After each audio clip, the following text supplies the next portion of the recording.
Vous êtes sur Radio Mali, il est 13h à Bamako.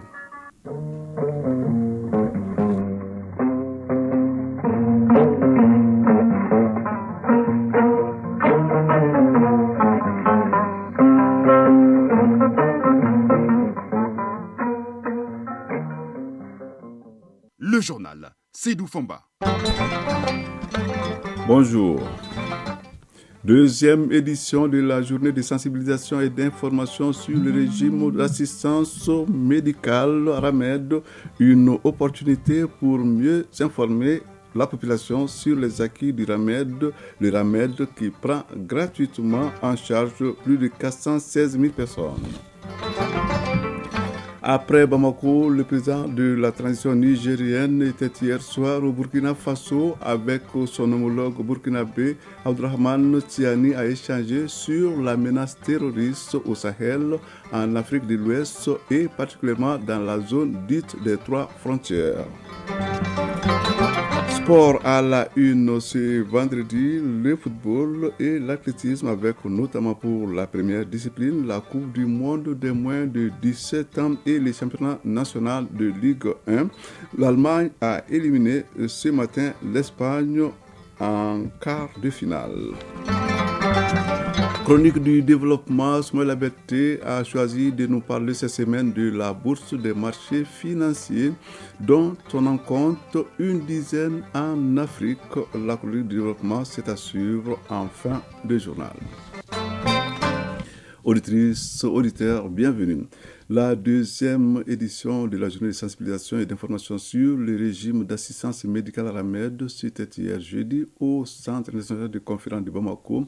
Initiée par la direction de l'Agence nationale d'assistance médicale ANAM, la journée a été mise à profit pour mieux informer la population sur les acquis et les faiblesses du RAMED. A signaler que près de 4 millions de personnes ont été immatriculées et plus de 416 000 sont prises en charge gratuitement par le RAMED. La journée est placée sous le haut parrainage du président de la transition. Elle est présidée par le Premier ministre. Reportage Koumba Sissé. Le régime d'assistance médicale RAMED est un dispositif pour prendre en charge la santé des indigents, des orphelins, des enfants de la rue, des détenus et des victimes de guerre. 85% des frais de ces prises en charge sont au compte du gouvernement et 15% reviennent aux collectivités territoriales. La deuxième édition de la journée d'information et de sensibilisation sur le RAMED est donc conçue pour partager les acquis et les faiblesses du régime.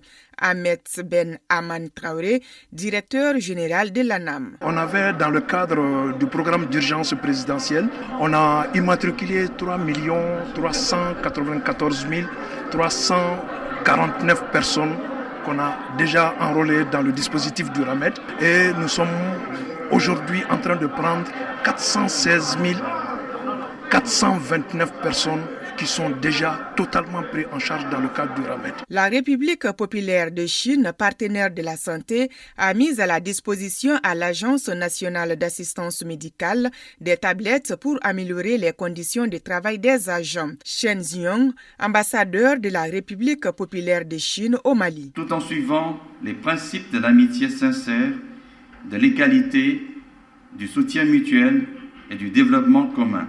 Dans les domaines de la santé publique et de la réduction de la pauvreté, notre coopération a obtenu de très bons résultats. L'accès aux soins médicaux pour tous est l'une des visions du gouvernement de la transition. C'est pourquoi il s'est beaucoup impliqué dans la santé des populations, surtout celle des plus démunis. Dr Shogel Kokalamaïga, Premier ministre. Le gouvernement que j'ai l'honneur de diriger sous la haute autorité du président de la transition travaille à l'organisation du régime d'assurance maladie universelle du Mali, RAMU, à travers le ministère de la Santé et du Développement social, qui consacre un accès équitable de tous les Maliens aux services et aux soins de base. Ce régime comprend le système contributif, mais malgré et surtout le système non contributif qui englobe les couches les plus vulnérables de notre société. La gestion de ce système non contributif est assurée par l'ANAM, organisme gestionnaire du RAMED, et organismes gestionnaires délégués dans le cadre du RAMI. Le chef du gouvernement a saisi l'occasion pour remercier tous les partenaires de la santé et inviter les collectivités territoriales à s'acquitter de leurs cotisations. Au cours de la journée, des attestations ont été remises à 13 maires du district de Bamako et de l'intérieur du pays pour s'être régulièrement acquittés de leurs cotisations. Autre temps fort de la journée, une projection et un sketch sur les bienfaits du RAMED. Mise en œuvre du projet promotion des services de santé de base garantissant une couverture santé universelle dans les zones les plus vulnérables des districts sanitaires de Bamako et de Ségou. L'ambassadeur d'Espagne au Mali a remis mercredi des équipements médicaux et informatiques au centre de santé des référents de la commune 6 du district de Bamako. À travers ces donations, le gouvernement espagnol et l'OMS veulent améliorer l'accès aux services sociaux de base dans les districts sanitaire de la commune 6 et à nos reportages. Mamari Kone. D'un coût total de 45 millions de francs CFA, c'est une donation composée essentiellement de coagulomètres, de glycomètres, de microscopes, d'ordinateurs portables, d'ordinateurs de bureau et de flybox, entre autres.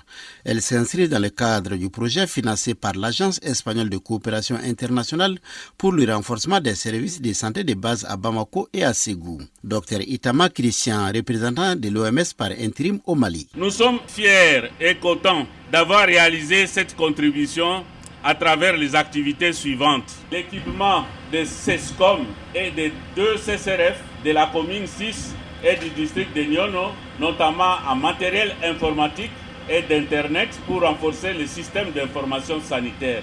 Le projet a également aidé à équiper les 2 CCRF, c'est-à-dire le CCRF de la commune 6 ici et le CCRF de Nyono, en matériel de diagnostic et à mobilier de prélèvement sanguin. Dans le cadre de ces projets, l'Espagne a financé aussi des activités de prévention et de détection des cas de dengue, ce qui devrait permettre de développer une réponse efficace à ces défis auxquels notre pays est confronté.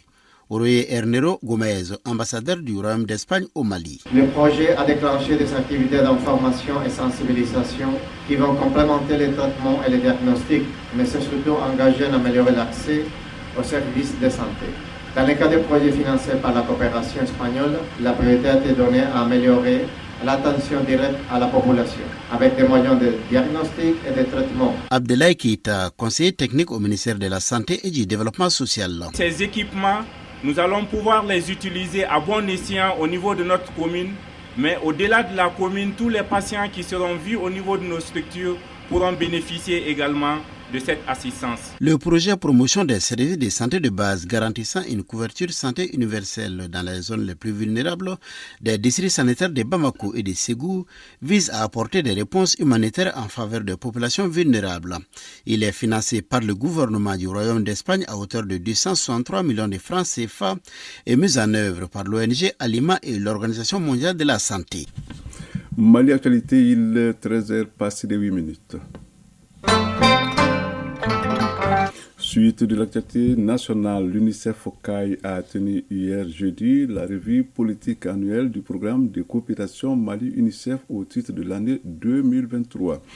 Elle était chargée d'examiner l'état de mise en œuvre des activités du plan de travail de 2023 afin d'y apporter des changements nécessaires pouvant garantir l'atteinte des résultats au profit du bien-être de la communauté, particulièrement celui des femmes et des enfants. À CAI, nous avons joint Balkissa Sadibou Chéri Faïdara. Cette revue annuelle du programme de coopération Mali-UNICEF est une occasion pour les acteurs œuvrant pour le respect et la protection des droits de l'enfant à CAI de mener des discussions qui aboutiront à des prises de décisions stratégiques pour l'année 2024 et pour le prochain programme de coopération Mali-UNICEF qui couvrira la période allant de 2025 à 2029. Hamadoun Ba, chef de bureau de l'UNICEF de CAI. Ces décisions seront orientés vers les changements que nous souhaitons co-créer pour une contribution aux objectifs de développement durable sensibles aux droits des enfants et à la Convention des droits des enfants.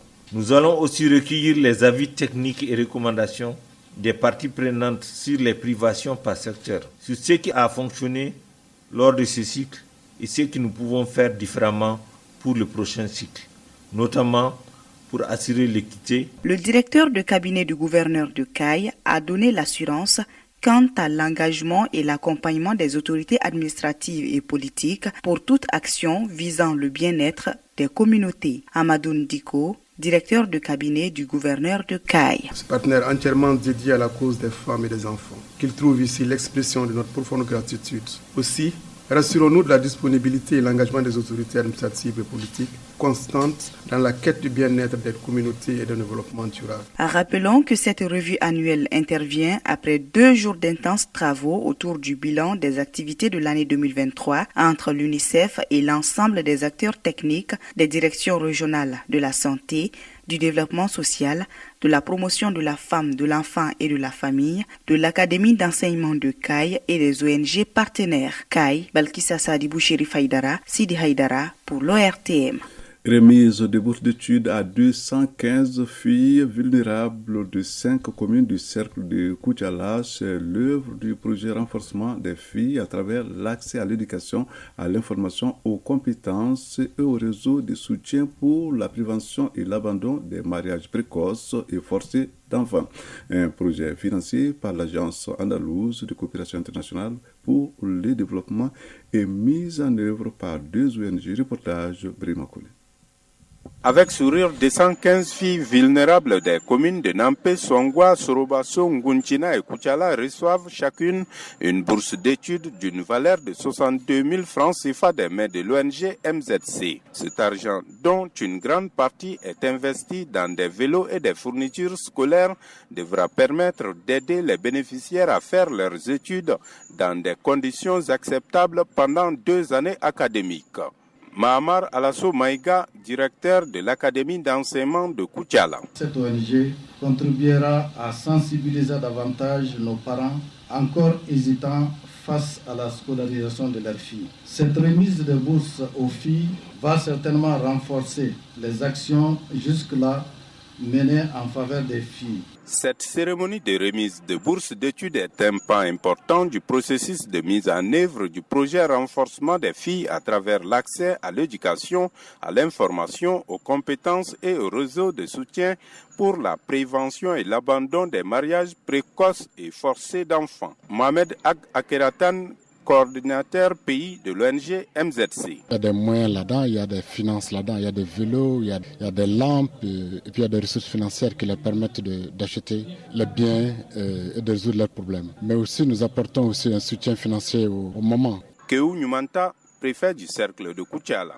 La première innovation consiste à accorder, en plus des filles scolarisées, un appui à 5 filles, femmes déscolarisées en les inscrivant dans les écoles professionnelles de leur choix. Les autorités scolaires et communales conviennent que les acteurs concernés doivent conjuguer les efforts pour l'atteinte de l'objectif du projet. Koutiala, Brahima Kone pour l'ORTM. ORTM, 13h passées de 13 minutes. Actualité hors du Mali, à présent, le président de la transition nigérienne, le général Abdourahmane Tiani, est arrivé hier après-midi au Burkina Faso pour une visite après l'étape de Bamako. Il a été accueilli à l'aéroport de Ouagadougou par le capitaine Ibrahim Traoré. Les 2 chefs d'État se sont entretenus au palais présidentiel. Le chef de l'État nigérien a exprimé les remerciements et gratitude de son gouvernement et de la nation entière, la nation nigérienne, envers le Burkina Faso pour son soutien qui a permis au Niger de résister face aux menaces de la CEDEAO et d'éviter que le pays soit un champ de bataille. Cette rencontre a été l'occasion pour les 2 dirigeants d'évoquer la menace terroriste au Sahel, en Afrique de l'Ouest et particulièrement dans la zone dite des 3 frontières. Le président Tiani a également salué la naissance de l'Alliance des États du Sahel permettant au Niger, au Mali et au Burkina Faso de faire front commun face à tout agresseur. L'ancien Premier ministre ivoirien Guillaume Soro peut rentrer quand il veut, effectivement, dans le pays. Le pays est ouvert, mais c'est la justice qui décidera de l'application de ces condamnations en Côte d'Ivoire. L'annonce a été faite hier soir par le porte-parole du gouvernement ivoirien Amadou Coulibaly à l'issue d'un conseil des ministres. En exil depuis 4 ans, Guillaume Soro, ancien chef de la rébellion qui contrôlait la moitié nord de la Côte d'Ivoire dans les années 2000, 2000, puis Premier ministre et président de l'Assemblée nationale, a annoncé il y a près de 2 semaines qu'il mettait fin à son exil et est revenu en Afrique. Le 23e sommet ordinaire le 23e sommet ordinaire de la communauté est-africaine doit s'ouvrir aujourd'hui à Arusha en Tanzanie. Au menu des discussions, l'admission de la Somalie au sein de cette organisation sous-régionale, mais aussi le processus de Nairobi censé rétablir la paix dans l'est de la RDC. Le président congolais Félix Tshisekedi y était attendu, mais il sera finalement absent. Une équipe congolaise est déjà sur place à Arusha, selon la presse locale. Félix Tshisekedi, candidat à sa réélection à la présidentielle du 20 décembre prochain, avait reporté son meeting de Kisangani prévu ce vendredi au profit du sommet de la communauté est-africaine. Guerre entre Israël et le Hamas, une trêve de 4 jours a officiellement commencé ce vendredi à Gaza et pendant cette pause humanitaire, les parties du conflit doivent mener dans les règles l'échange de 50 otages israéliens contre 150 prisonniers palestiniens négociés par les médiateurs qataris avec l'Égypte et les États-Unis et les associations humanitaires pour fournir un maximum d'aide à la bande de Gaza dans une situation difficile. L'entrée en vigueur de cette trêve, initialement prévue jeudi, avait été repoussée à ce vendredi, au 49e jour de la guerre entre le Hamas et Israël. Dans un premier temps, 13 otages devraient être libérés aujourd'hui même aux alentours de 16h heure locale. Il est 13h16.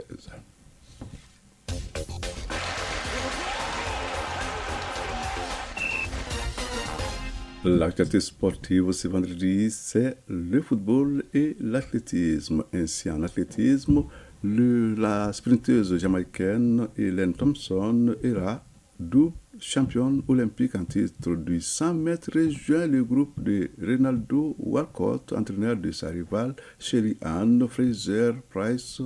Et en football, l'actualité, c'est le championnat national de Ligue 1. La 5e journée démarre demain samedi. Le football, ce vendredi, c'est aussi la Coupe du Monde des moins de 17 ans. Les quarts de finale se poursuivent demain. Le Mali jouera contre le Maroc demain samedi. Le résumé de l'actualité sportive, c'est avec Isaac Chen. Coupe du Monde des moins de 17 ans, les Bleus de Soumaïla Koulibaly joueront contre le Maroc samedi à midi. Mais auparavant, à 8h30, la France jouera contre l'Ouzbékistan.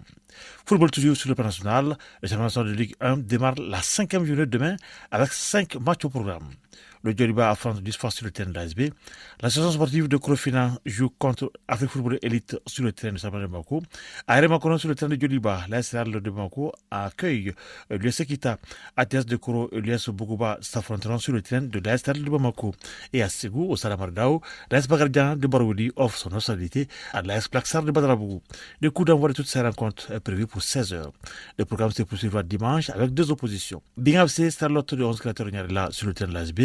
Et l'AS Police se mesura au club olympique de Bamako sur le terrain du Sabana de Bamako.